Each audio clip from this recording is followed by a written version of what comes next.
the city facing a full-blown migrant crisis and now considering having asylum seekers live in tents. Yeah, Morgan Mackay joins us now with this plan and where the tents might end up. Morgan.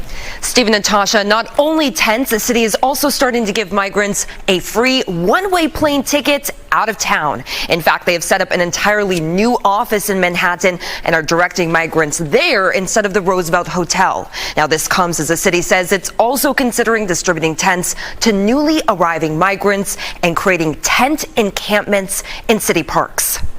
We're going to have to find large spaces. Mayor Eric Adams says the city is out of indoor spaces that can be turned into migrant shelters. So now they are looking outdoors.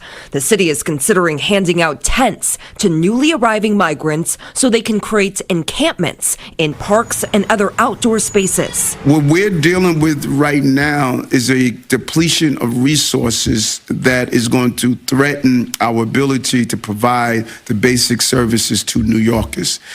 And I can't allow that to happen. Adams says they are currently discussing with leaders in other countries about how to manage these tent encampments, looking at how they could still provide restrooms and showers. When we reach that point, we need to manage it that is not a citywide visual state of chaos. In a recent court filing, legal aid pushed back on this idea from the Adams administration, submitting photos of people's frostbitten toes after they were forced to live on the street during the winter. People can get frostbite in above freezing temperatures.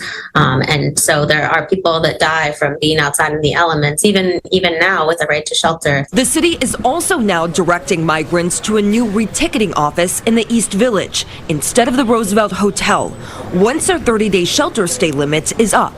There, the city is offering to buy migrants a one-way ticket to any state or country of their choosing. If migrants do not want to leave, they are given a ticket and told to wait for a bed to open up.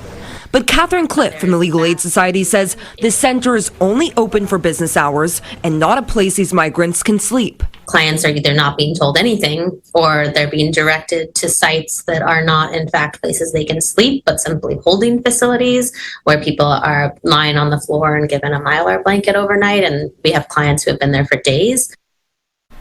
Now, we reached out to the governor's office for first response to the mayor's possible plan to house migrants in tent encampments outside, but they said they don't deal with hypotheticals. Now, they did mention their work getting the Floyd Bennett field approved, but this site has been tied up in litigation after multiple lawmakers sued to block migrants from living there. So as of right now, that site is still empty.